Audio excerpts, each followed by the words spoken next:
So before I begin, I wanted to get out of the way the quirkiest thing about me. Michelle mentioned it a little bit, and that is the real world. So how many here have heard of the real world? Most of you. So I was on the 3rd season. I mean, that's like ancient history. And so my husband was on the 5th season. We met on a reunion type episode. Our first moment that we met is actually captured on tape, which is fun.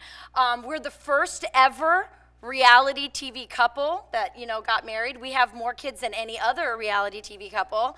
And our daughter, and not the Kardashians' child, North, is the first reality TV child. So I just want to put that out there.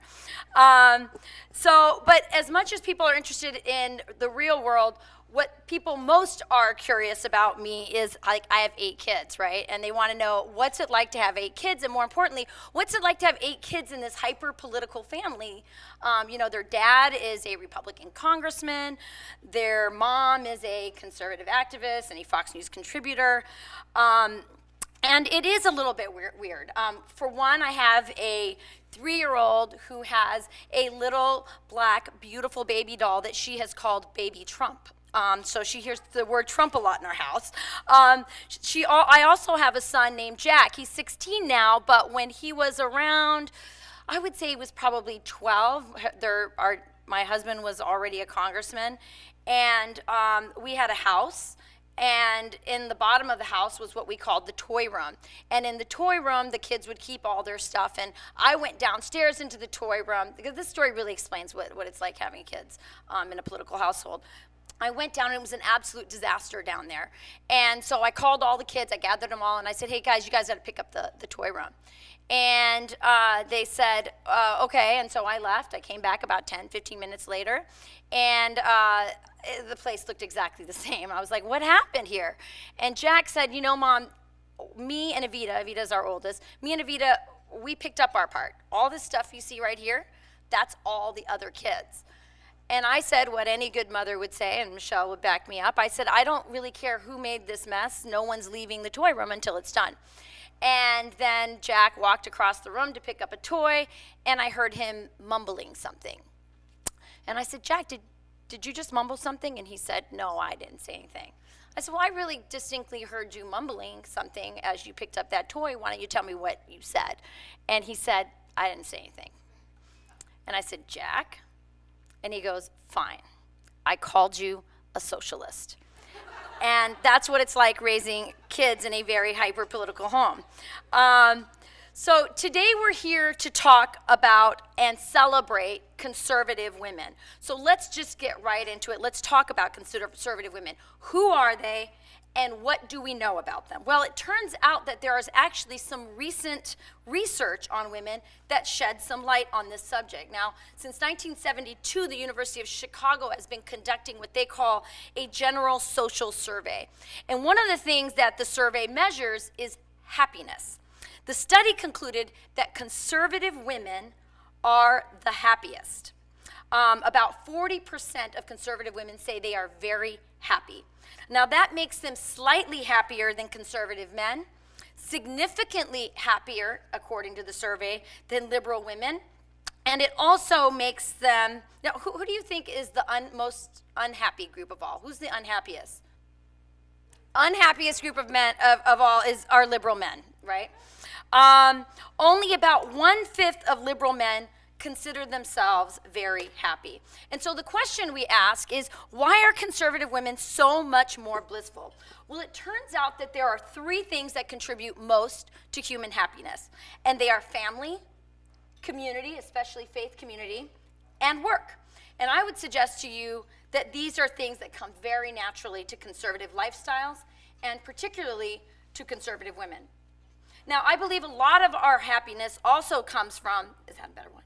So I just push this one right here, the arrow right here? Okay. I personally found, so I believe a lot of our happiness comes from refusing to follow something we talked a little bit about at our table earlier, the feminist script. And I'm going to explain what I mean by that. I have personally in my own life found that by throwing that feminist script out the window and following my heart, it's a lot more fulfilling, and frankly, it's a lot more fun. There's another happiness study that provides yet another clue about why conservative women are happier.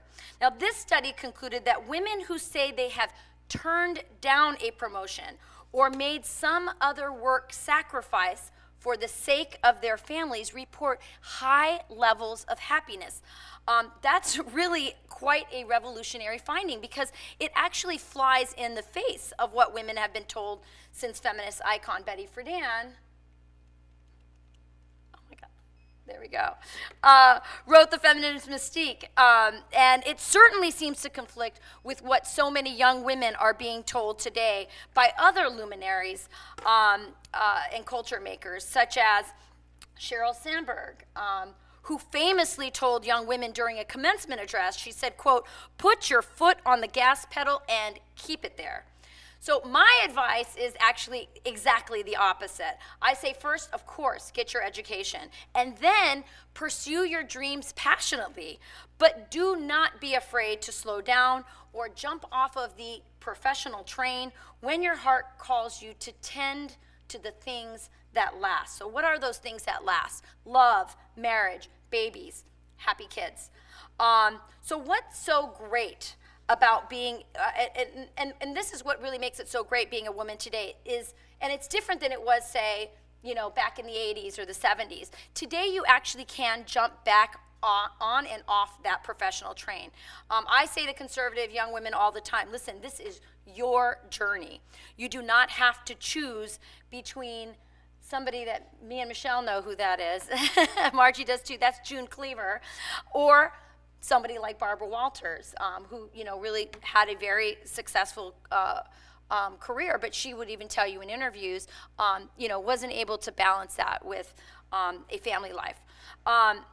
There is miles of space between June Cleaver and Barbara Walters, and you can find whatever your heart desires in that space. When I was pregnant with my first baby, I was an at-home mom. I had just moved to Wisconsin with my husband, and I thought I was an at-home mom by default. I was up for a job as a new co-host on ABC's show, The View, and I was going through a series of on-air auditions. There's us with Sophia Loren. I was going through a series of on-air live auditions with a bunch of other girls, and they had whittled it down to just 2 of us. And at that time, I was a newlywed. I hadn't moved to Wisconsin yet. I was actually living in Minneapolis because my husband was in law school and finishing up law school. And so I made a deal with Sean because I thought I was going to get the show. I had already cut through all these other girls that were auditioning. I was down to 2, and I thought, this is mine. And I said, Sean, let's make a deal. We were just married. If I get the job, we're going to move to New York. If I don't get the job, I agree that I'm going to move to your hometown in Hayward, Wisconsin, population 2,000. Barbara Walters called me and told me that I didn't get the job. And so I moved to Hayward, Wisconsin, home of the Muskie Fishing Museum. Now, I'll tell you, when I didn't get the job, I was pretty devastated. But I was really young, and I was very optimistic. And I said, you know what, that's okay. I'm living in Hayward. I still have an agent in LA. I'm just in between jobs here. So I kept calling my agent in LA, and I flew out to LA for a couple auditions here and there. And a few years later, The View called again. And they said, listen, we want you to come back. One of our hosts left, and we want you to go back through this audition process. We love you. So I said, yeah, I'll come back. At this point, I was now pregnant with my 3rd child. And again, this time I made it to the finals. And it came down to me and Elizabeth Hasselbeck. And Elizabeth ended up getting the job. So I went back to my life in Wisconsin. I tell you, I was depressed for a couple days. And then I started to feel this real huge sense of relief. I felt really relieved because I think in the deepest part of my heart, I knew I loved, at that part of my life, I really was loving being at home. And I felt like it was actually what God was calling me to do at that time. As an at-home mom, something bothered me, though, and that was that I didn't feel like the choice I had made to be home, and it was my choice, was not being valued by our culture. And so I just started to blog about it here and there. I started to write about it. First I wrote on, some pretty unknown blogs that no one read. And then I started getting published on websites that people actually read. And then I eventually ended up writing a book about it. What I found is that the most surprising thing about being a mother is that the more kids that I had, and it's very counterintuitive, but it's actually true, the more kids I had, the more I found I was able to put on my plate. Having kids taught me to prioritize. It taught me to delegate and accept life's imperfections more gracefully. A few years later, my husband and I decided that he was going to run for Congress, and as an at-home mom, from our kitchen table, I helped him develop his marketing plan. I became his speechwriter. And all of those experiences gave me the background and the confidence to do parenting segments on the Today Show, to try my hand at political punditry with the information I was learning by being a political spouse. And eventually, I became a spokesperson for the Libre Initiative that Michelle described as a organization that empowers Hispanics on free market, limited government, and personal responsibility. And then eventually, I became a Fox News contributor. But I have to tell you, it did not happen overnight.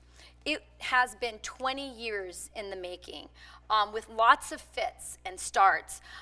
When I can recall being home and CNN called me to they would call me to do interviews. And, I lived at that time, the technology had not caught up to my life. So the little town I lived in didn't have a satellite. So I said, okay, I'll do it by Skype. Well, how does a mom with a house full of kids do it by Skype, Well, I set up my Skype, and then I put the kids in a room and I bribe them and I tell them, if you're quiet for 3 minutes while mommy does CNN, we'll go to Dairy Queen. So you figure out a way to make things work. Eventually, those little jobs on CNN, thank God they allowed me to do Skype, and I got to get some experience that way, eventually led to me being invited to come to the studio, and then to become a regular on many of these programs.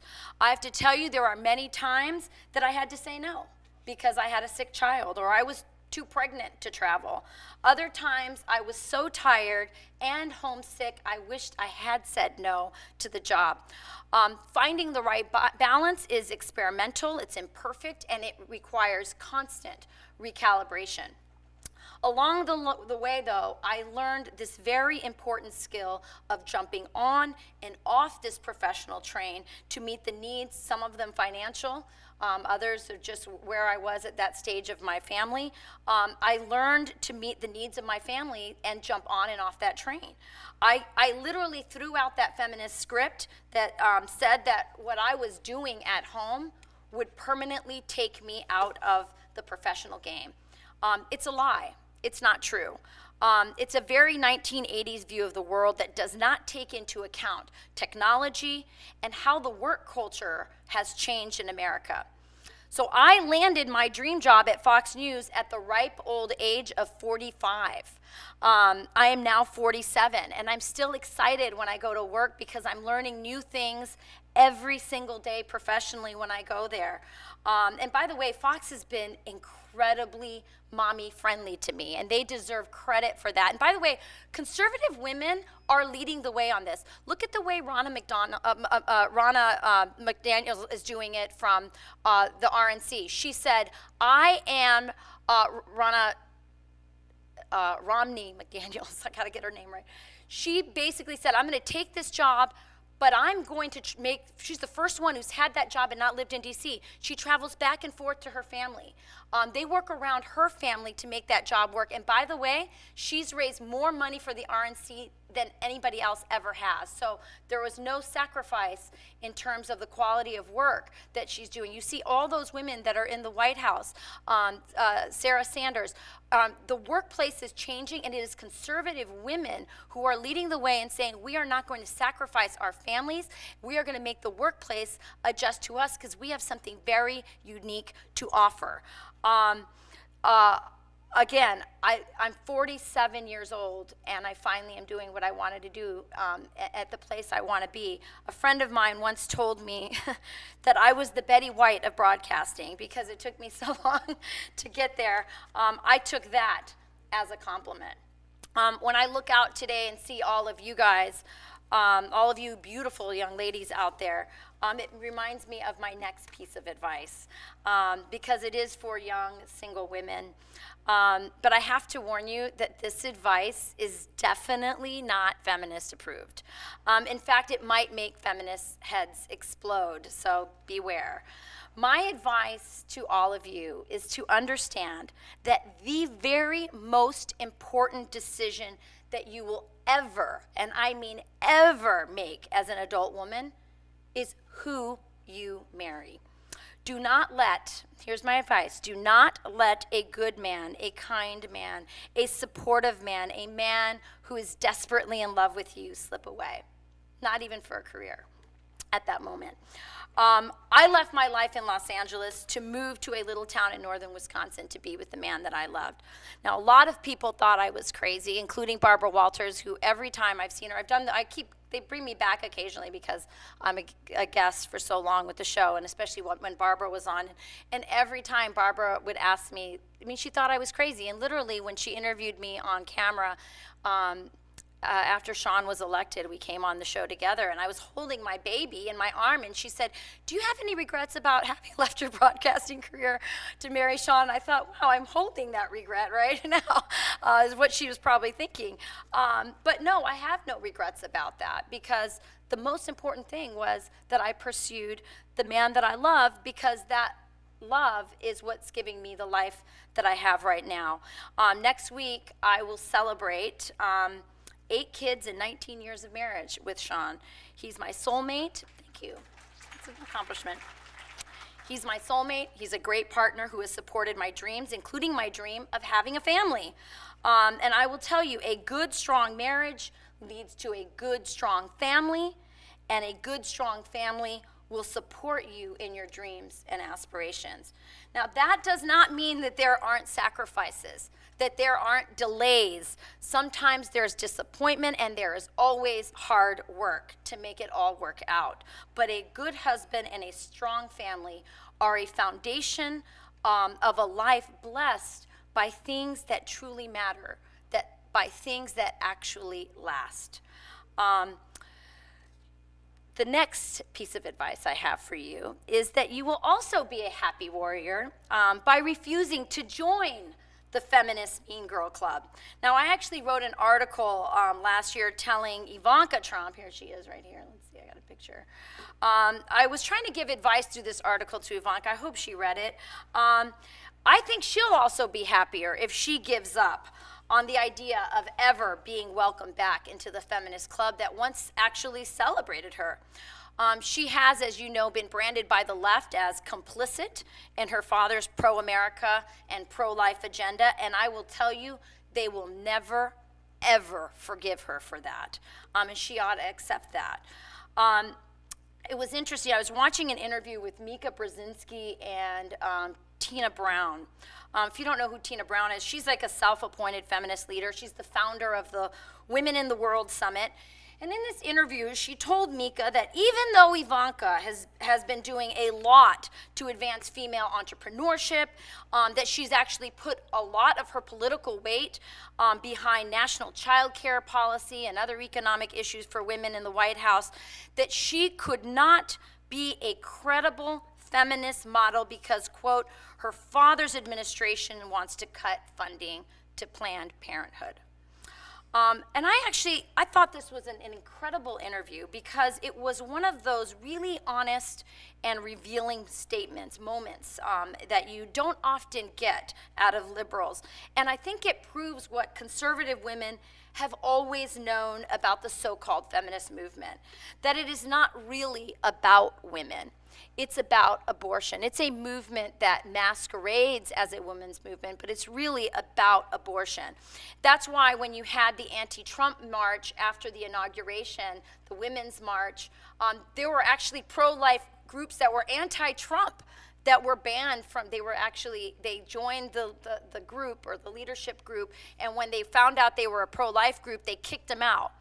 But they kept on their leadership team. Actually, like the number 2 person leading the march was Linda Sarsour, who's a defender of Sharia law and is on record defending female genital mutilation, she could lead the march, but they had no room for an anti-Trump pro-lifer. The feminist leaders set the rules.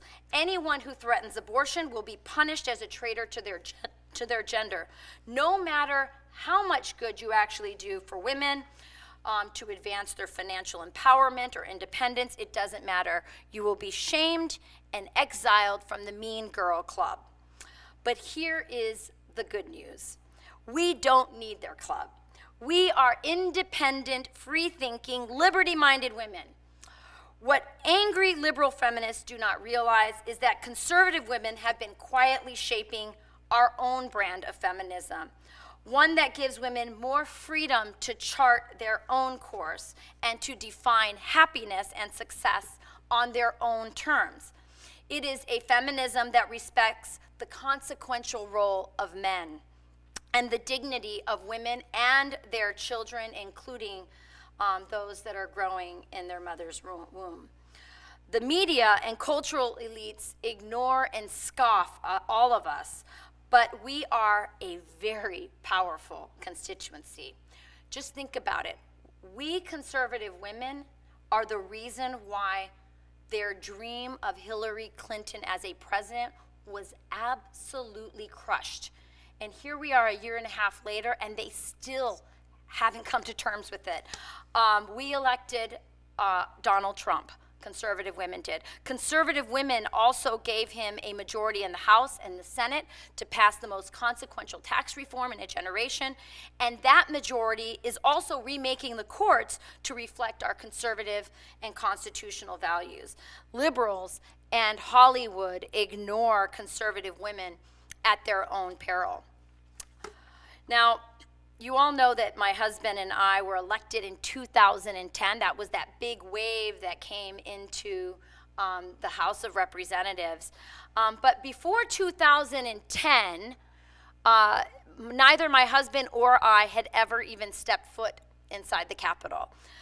And so for me as a mom, one of the greatest joys of my husband's election has been watching my kids sort of walk the halls of Congress at such a very young and formative age. I mean, some of them, they don't know anything other than their dad being a congressman. They were born while he was in office. And so for them, it seems quite normal. For my husband and I, it was quite amazing to get there for the first time. When we took our then 4-year-old daughter, she's now 9, her name is Paloma. She was 4 at the time, the first time we went as a family to Washington, D.C., and she just became absolutely fascinated with the beautiful Capitol building and its dome. If you've never seen it, there it is. And she was, as I said, she was only 4 years old. She loved the building. Everywhere we would go in Washington, D.C., she would sort of turn to see where she was in relation to the dome. And she had a very particular fascination with the statue on the top of the dome, which I hadn't even really noticed until she pointed it out to me. And she wanted to know all about that lady on the top of the dome. She wanted to know who she was, why she was there, why was she dressed that way. I didn't know. I didn't even notice her until she had pointed her out. So that night I went home and I tried to learn all I could about Lady Freedom so that I could feed her little 4-year-old curiosity. So if you don't know anything about Lady Freedom, she was erected during the Civil War by Republican President Lincoln. She's beautiful. She's a fierce warrior. She wears a toga-style dress and a Native American-style cape over it. On her head is a helmet. You can see that helmet. It's adorned with stars in the front, and it has feathers to symbolize her victory over tyranny. In one hand, she carries a sheathed sword. In the other, she carries a shield and a wreath of laurel, which is another sign of victory. She faces, if you look at her, she's facing east. The reason she faces east is because she's got her eye on England. She's very protective of America's liberty. Remember, that was our old enemy. So she's vigilant and protective of our freedom. While I was in D.C., I bought Paloma. I couldn't find anything with Lady Freedom except this little keychain that I found in the House of Representatives gift shop. So I bought that. When we got home from DC, the first thing she did was take that little keychain and she hung it from the top of her pink plastic Cinderella castle. She was only 4 years old, and she told us that she wants to be Lady Freedom when she grows up. That Halloween, by the way, she had all kinds of great questions. I mean, she was like, can if I wear the hat, what will happen to my bangs? She wanted to know if her siblings could come up and visit her. I mean, she really was taking this very seriously. That Halloween, I had the very unenviable task of having to put together a Lady Freedom Halloween costume. They didn't sell it at Walmart, so I had to make that one. But my Paloma is not the only one who wants to be Lady Freedom. Every one of you wants to be Lady Freedom. Every one of you is here today at this conference because you are willing to fight, to scrap, and to put it all on the line to protect the rights of all Americans, especially the voiceless and the forgotten and the most vulnerable among us, especially the unborn. Isn't it interesting? It's such an interesting thought. At the highest point of our capital, and by the way, it's the highest point in all of that city, our forefathers placed a woman dressed for battle as the symbol of freedom. We conservative women are freedom fighters. And for some of us in this room, that battle will be on your school board. For others, it's going to be quiet prayers in front of an abortion clinic. Maybe it's, being there for a classmate at your school who's pregnant and scared. For some of you, you're going to give up a Saturday to walk doors and hand out pamphlets at parades for a candidate that you believe in. For others, it's going to be standing up bravely for your values against your liberal professors and with fellow students. For others, you will end up walking the halls of Congress as Congresswomen. And for others, you may be standing up to Whoopi Goldberg on The View.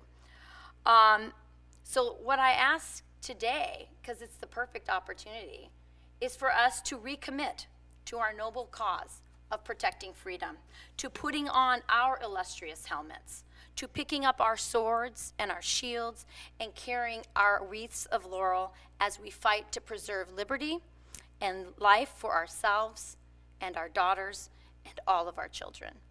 Thank you so much. I think there's some time I can answer some questions if any of you have time. Thank you for having me here.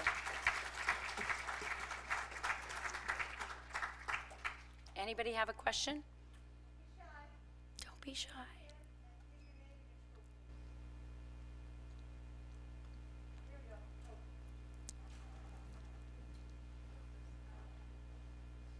Sure.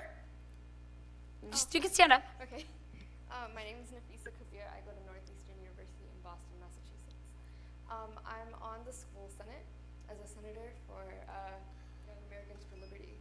And next fall, I wish to represent the Northeastern College Republicans. Awesome. But, so I started like this little conservative caucus of like me and 4 other people out of 65 senators. Awesome. At our college. And I mean, so far right now, all I've accomplished is really like making it known that, like I want freedom, like whole limited government, even in student government and whatnot. But I kind of want to know like what more can I do other than showing people that I'm not like a, terrible conservative person that just wants to, I don't know what they think of us. They just don't like it. Well, I would say your name again to me. Nafisa. Lafisa? Nafisa. Leticia. No. No? Nafisa. Nafisa. Yes. Okay, Nafisa. You are on the right track. It's really interesting because the first thing you want to do is figure out who thinks like you. You have to band together with people who will support you. So starting this caucus, letting people know who you are, that you exist is the first step. In our town, after Trump was elected, I knew there were a lot of Trump supporters because people knew that I was a Republican congressional spouse. So people would say to me, I voted for Trump, like that. So I knew they were out there, but they didn't know that they existed, the other people existed. And since the vote was quiet, right, it's a private vote, So I had some women come up to me after the election saying, what do we do? And I said, I think the first thing you need to do is figure out that there's actually a lot more of you than you think you are. And that gives some power. So I think you're taking the right first step. And I think your group will decide what is the issue that you want to champion based on what's going on at your school. I think start local, right? Local politics always starts local. So there may be something that happens on campus that you guys can take a stand for. And just being who you are. I mean, I think one of the weapons that the left has used so much against the right and this is, by the way, the first time they've ever said it out loud, but they were doing it before. Remember when Mitt Romney had they did a documentary on Mitt Romney. Do you remember? Did anybody see the documentary on Mitt Romney? If the Mitt Romney that had been on that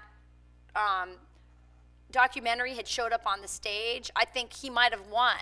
But part of what the left was doing regardless was they were trying to not normalize him. So they were trying to make it really weird that they were Mormon and there were 5 boys and they all looked similar, and there was all this weird stuff like on Saturday Night Live that they were somehow like Stepford brothers, and because their goal was to not normalize him. Another example, that's why Donald Trump was a huge threat to them, because Donald Trump was a creature of pop culture. He had already been normalized and well known in the public. He was not an unknown person. They couldn't do what they tried to do and make him weird in that way. Now they're trying. If you look at what happened during the campaign, Jimmy Fallon had Hillary Clinton on his show, and he asked her all the same questions that they ask all these politicians that come on the show. And it was normal, funny, whatever. Then he had Donald Trump on, and he was actually, because Jimmy Fallon's kind of a nice guy, he did the same thing. He gave him the same softball questions, and he had this funny moment where he said, "Can I touch your hair? Can I tussle it?" And Donald Trump said, "Yeah." And so he shook his hair up, and his hair is all crazy. And it was this really kind of endearing moment for Donald Trump, because people kind of thought he would never let someone touch his hair because he's so vain, right? But he did, and it was a funny, cool moment. It was a very sort of subversively endearing moment for him. What did the left do? They attacked Jimmy Fallon. They went after him, and it wasn't just random celebrities. The worst attacks came from his alumni on Saturday Night Live. Remember, he's an alumni of Saturday Night Live. Why did they do that? They said it out loud. They said, "How dare you bring Donald Trump on and normalize him? How dare you do that?" And now, a year later, Jimmy Fallon did an interview on Vanity Fair where he apologized for having been, touching his hair and asking the same softball questions. He apologized. He said, "I'm sorry I normalized Donald Trump. I shouldn't have done that." He apologized.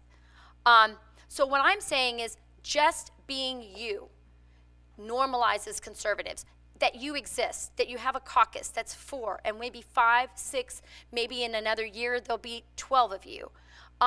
You're normalizing it. A lot of you here are going into the media, especially, I mean, I do Fox, but I did a lot of non-Fox stuff long before I was on Fox. And I love doing those shows. The View, going on CNN. I especially love doing women's shows like Dr. Phil. You know, when I do shows like The View, I don't want to always talk about politics. I want to talk about my family, and I want to talk about my husband being a lumberjack sportsman. And I want to do all these things to show that we're normal people, because the strategy of the far left is to make us not be normal. And they've said it out loud, don't normalize. So thank you for normalizing conservatives at your college, because that's what you're doing. Thank you. Does anybody else have a question? I promise not to go so long. Yeah. Hi, my name is Haley. I go to Georgetown. I'm a freshman, and I saw you also.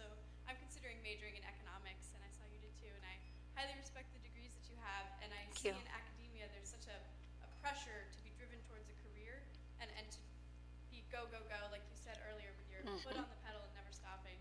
So I was just wondering a little more about your story, like what gave you that power and what moment allowed you to know like that you could put more time into your family, because there's such a pressure to like go for a high-powered career. Yeah, there is. And there was a lot of, I felt like there was judgment. I was really lucky that I had a mom who thought that what I was doing with my kids was more important than anything else. So I got a lot of support from my mom.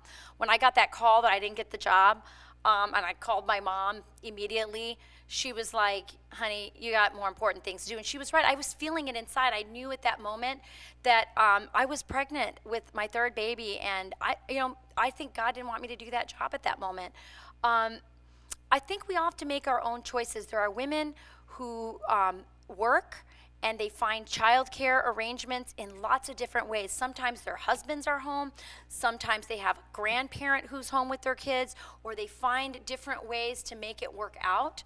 I think it's really about following your heart, and that's what I hope the message that you ladies get is that there is no one way.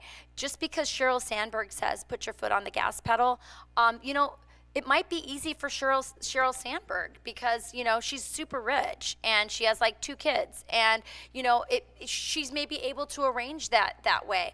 But there's other people who have to make different arrangements. And the point of feminism to me is about choice. So if your heart is tugging you to be with your family, that's a wonderful choice. And the beautiful thing about being a mom now versus a mom in 1971 is that you can do it. You have as much information on your computer, your laptop at home as any journalist. You can write a book, with Margie. I mean, we're doing things by phone. How many phone calls have we had where there's babies in the background? And you also find people to work with who want to work with women and understand what women bring to the table.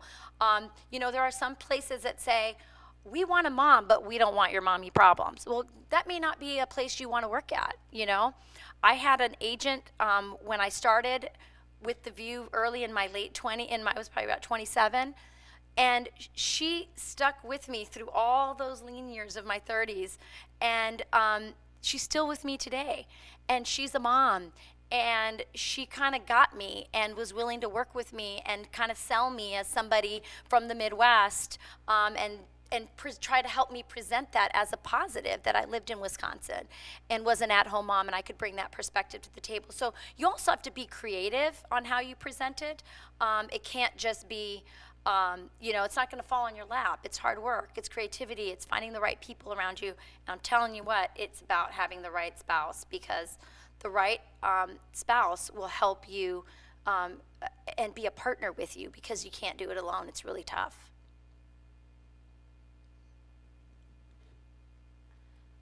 Hi, I'm Katrina Fee, and I'm finishing high school through SUNY Albany.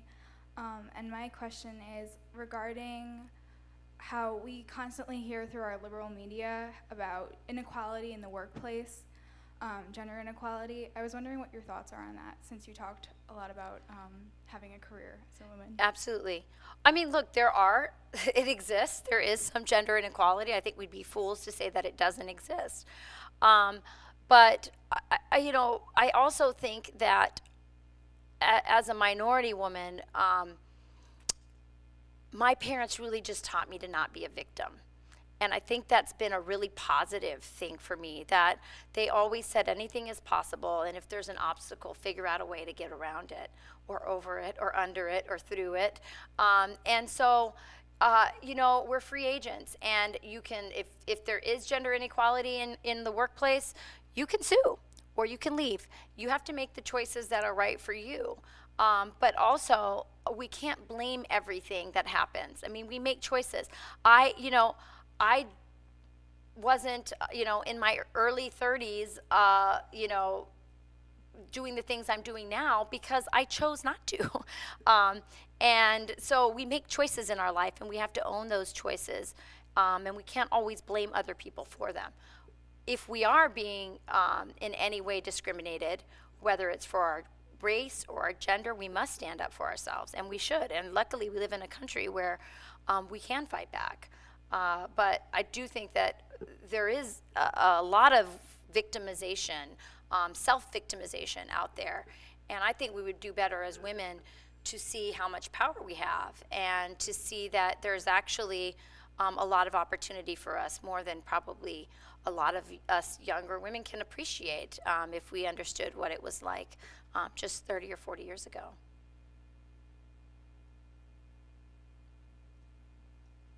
Hi, my name is Taylor Helmkamp. I'm Hi, from Taylor. the University of Texas at San Antonio. And academia, as y'all all know, is relatively liberal.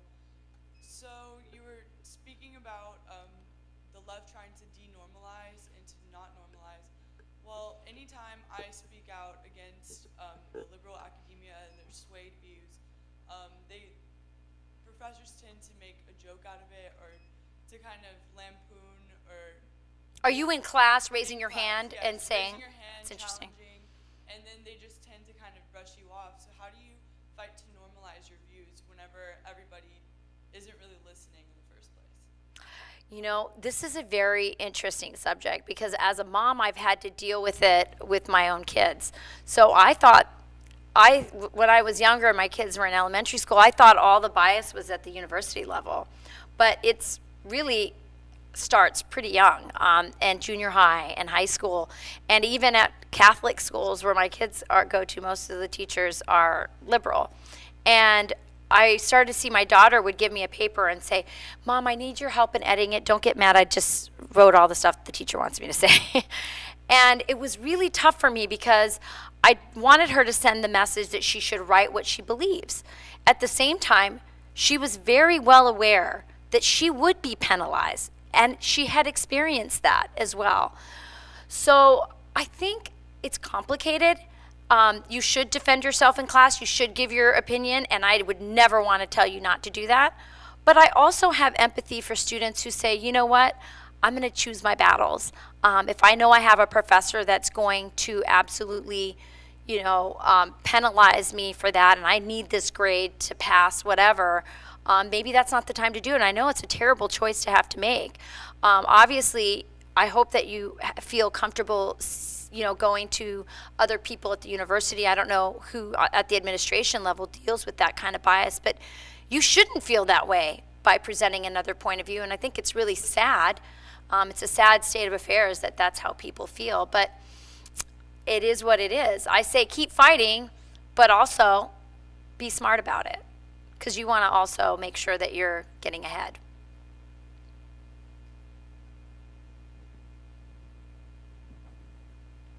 My name is Jocelyn. I'm from the University of Memphis. As I was telling them earlier this week, I had just a bizarre encounter at a bar over politics, which is not anything unusual because I'm a poli-sci major. People ask you what you do. It's natural for them to be curious. And so I was speaking with someone who, would be like, oh, I can't believe you Republicans believe this, or you don't believe in immigration. I'm half Mexican.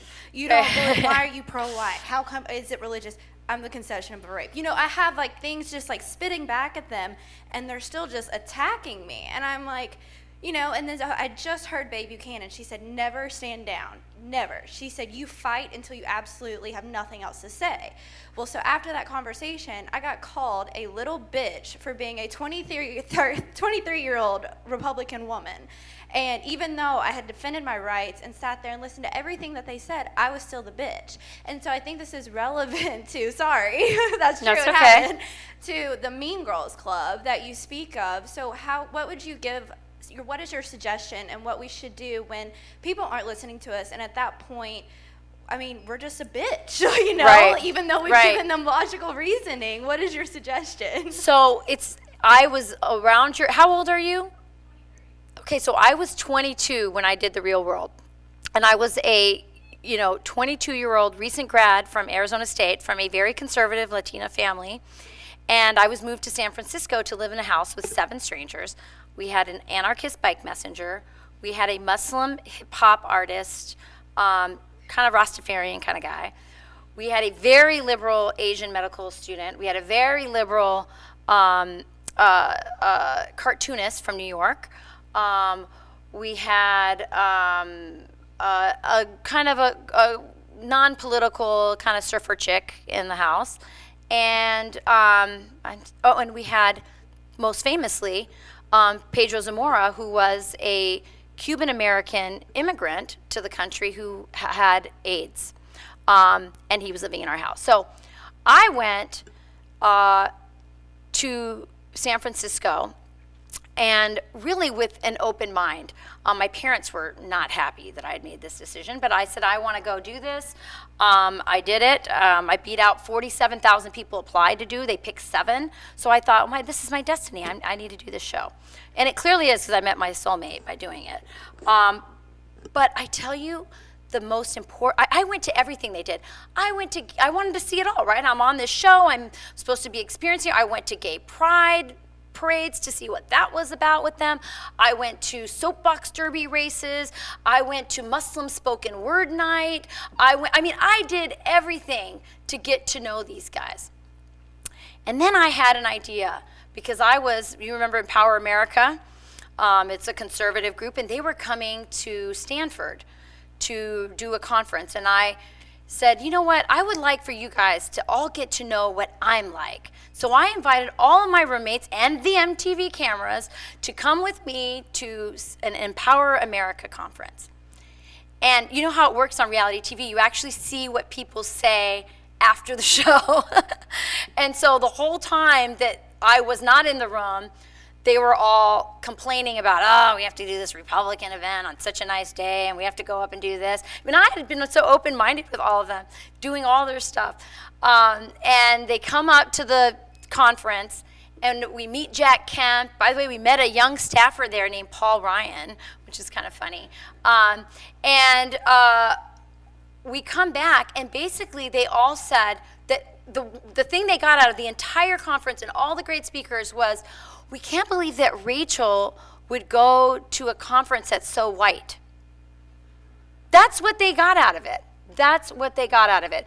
I learned at 22 the myth of liberal tolerance. It's a myth. They're not tolerant. Conservatives are the most tolerant people. There was an article that came out just recently in, I think I don't know if it was the New York Times or Wall Street Journal, of a liberal who went to CPAC and was like, I can't believe how open-minded and nice these people are. Try being a Trump supporter going to one of their conferences and see if you're going to write the same op-ed. We are tolerant, we are open-minded, and we are strong in our beliefs, but we're not mean. And I think that is essentially the core of the message.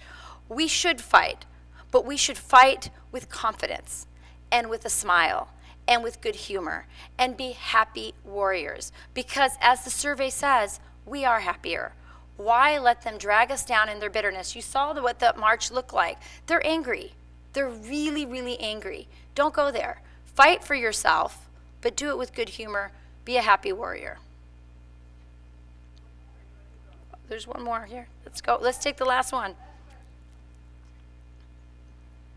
My name is Elizabeth Hernandez. I am a biology and math student at the University of the Incarnate Word in San Antonio, Texas. Awesome. And I founded my university's very first college Republican organization in 129 years. And my question for you is more how you dealt with it being Hispanic. Yeah. Because even though I'm like a science person, no one really thought that I guess I would be the one to start the very first CR organization at my school, and it's really caused a divide like between me and like my Hispanic friends, and like they call me a traitor, and Yeah. it's a lot of you guys are like nodding your head, yeah, because it's true. And so like in church, like people don't talk to my mom anymore, or like at temple, people don't really talk to me anymore. And like in school, like they have a little Hispanic group, and I've tried contacting them, like, hey, let's get together, let's do a fundraiser. And like I guess they accidentally sent me an email, and they were like, hey, make sure not to like talk to her, stay out of her way. Terrible. And so like I guess as a Hispanic, what can you recommend for me to do? Because it's like really sad, because Hispanics are like really together, we're really all about family and friends, and it sucks, Yeah. for there to be such a divide between Hispanics and then conservative Hispanics. Listen, thank you for your question, because I so feel your pain on that. I remember being a young college Republican. My sister was the president of our college Republican club when I was in college. I was just the treasurer or secretary or something. But we were called coconuts, brown on the outside, white on the inside. We were called all kinds of things. At the time, it bothered us, but I I have to say, it's just gotten worse. I did a speech not long ago, I think last summer in Texas, and there was a whole contingency of Hispanic girls that had turned out to see me because they just didn't know very many other conservative women out there doing what I'm doing and talking. And they were so cute. They sent a note through the person running the speech saying they want to invite me for pizza after the speech, which I did. I went down and had pizza with them. And each one of them had a story like yours to tell. One of them was a high school girl. By the way, she was an amazing mariachi singer. She had won she could be on America's Got Talent. She was amazing. And she was the president of her UN club at her high school. And when it came out through social media that the other children in her school, other kids in her school, found out that she was supporting Trump, and that's how it came out that she was a Republican. She comes from a conservative Hispanic family. Everyone on the UN sort of international club quit. So she was the president of no one. And it was hurtful. I could see it in her face. It was painful. There were other people who were shunned from their families because their families were Democrats and on welfare. And this particular girl said, I just knew that wasn't the way I wanted to be. And they think I'm high on my horse because I'm, trying to break that cycle. Each one of them had a story like that. I don't have an answer for why it's gotten so polarized and so mean. Probably social media has something to do with it. I probably didn't hear all the bad things people were saying the way kids today hear it through social media.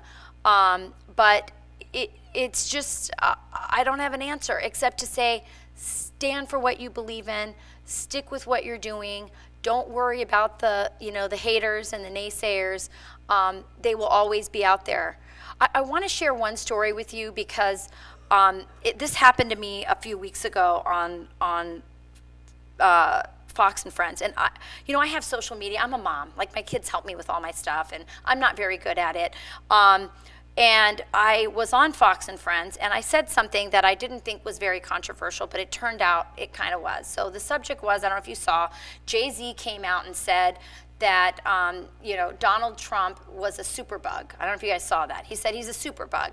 Our nation has not dealt with racism, and so by not dealing with racism, what we get is this superbug, Trump. And so they played this clip, and they came back to us as hosts, and they were like, we were supposed to sort of react to it. And I said, the first thing that came to my mind, I said, well, what the hell has Jay-Z ever done for the black community? I mean, Donald Trump's actually raising, the employment rates. He's creating jobs. He's deregulating the economy so more of them can start businesses. That was it. That's what I said. I left the set, because when I leave the set, there's a car waiting for me, because I go right to the airport so I can get home as fast as I can back to Wisconsin. Between the time that I left the set and got to the airport, my social media had exploded in a way I had never seen. Apparently there's this thing called the Bay Hive. I'm sure you guys have all heard of it. Well, it's all these Jay-Z and Beyonce fans. And so a black website caught what I had said, and it sort of multiplied. And all these people that were supporters of Jay-Z and Beyonce came onto my social media, and they wrote the most vile stuff I have ever seen in my life. Some of it I actually took pictures of because I was like, this is actually kind of violent. If I may have to report this to Capitol Police as a congressional spouse. And it was so bad that I started, and by the time I got home, I had to get on a plane, and by the time I got home, I hadn't warned my kids not to go on, and my kids had already heard it, all their friends had already heard. This is all from New York to Wisconsin, a 4-hour, period of time. I get home, my kids said, wow, Mom, everybody hates you. And it was a really interesting experience for me because and by the way, one of the things one of the comments actually said, you guys, this is so mean, she's gonna kill herself. And then somebody responded, I hope she kills herself. And then other people were supporting that comment. And I thought to myself, I'm 47 years old. this stuff just, I mean, I was on reality TV when I was 22. I've been a politician's wife. I'm like an elephant. My skin is so thick. I mean, everything just rolls off of me. I don't care what anyone says about me.